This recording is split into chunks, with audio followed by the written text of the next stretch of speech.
만 60세 이상이 되면 노화가 가속되어 인체 전반의 기능들이 약해질 수 있습니다. 특히 대장의 기능도 마찬가지입니다. 그래서 노인성 변비라는 용어도 생겨나게 되었는데요. 이러한 노인성 변비의 가장 큰 특징은 장무력성 변비라고 해서 장의 연동운동 기능이 저하됨으로써 나타나게 됩니다. 장의 연동운동이 약해짐으로써 대장의 통과 시간이 길어져 대변이 장내에 오래 머무르게 되고, 이로 인해 대장에서 수분을 더 재흡수함으로써 대변 내 수분 함유가 부족해서 대변이 아주 딱딱해지고 힘을 주어도 쉽게 대변이 배출되지 않는 양상이 되어 환자들을 아주 힘들게 합니다. 여기에 나이가 들어 식욕부진이나 소화불량 등과 같은 위장장애 현상도 있게 되면 음식 섭취량도 줄어서 대변의 재료가 부족해짐으로써 장무력성 변비에 악순환이 발생하게 됩니다.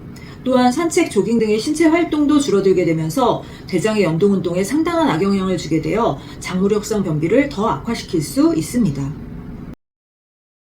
노인들의 장무력성 변비를 치료하기 위해서는 세 가지를 반드시 잘 실천해야 합니다. 첫째는 충분한 음식 섭취입니다.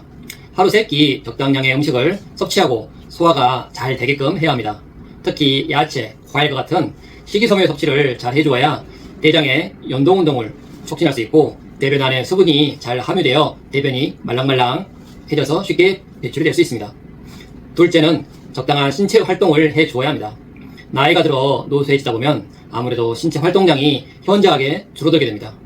불가능한 경우를 제외하고는 하루 1시간 정도의 가벼운 산책이나 조깅 또는 수영이나 아쿠아로빅과 같은 운동을 해주어야 장의 활동성이 좋아질 수 있습니다.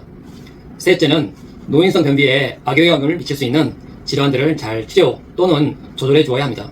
오래된 당뇨, 중풍, 파킨슨병이나 허리나 무릎 등의 퇴행성 관절 질환 등을 잘 치료해 주어야 노인성 변비에서 쉽게 벗어날 수 있습니다. 최근 경기도 가평에서 내원한 75세의 심한 노인성 변비 환자가 있었습니다. 이분은 많은 용량의 자극성 하제와 같은 강한 약을 복용하지 않으면 보름에 한 번 정도 대변을 볼 정도로 장무력성 변비가 심한 상태였습니다. 기본적으로 식이섬유제제, 마그밀, 자극성 하자의 3단계 약물과 제품을 모두 복용하고 있었지만 좀처럼 대변을 보기가 쉽지 않고 약물에 대한 내성이 생겨 자극성 하제 용량이 점점 올라가서 일반적 복용량의 4배 이상을 복용해야 겨우 대변을 조금 보는 상태였습니다. 본인도 자극성 하제에 대한 내성이 두렵고 더 이상 용량을 늘리기 부담스러워서 한약 치료를 통해 해결하고자 내원하게 되었습니다. 한의학적인 진료 경험과 조비, 풍비, 열비, 기비 등이 혼합된 전형적인 노인성 변비로 진단되어 제천전과 소풍순기원을 토대로 한 처방을 투여하였습니다.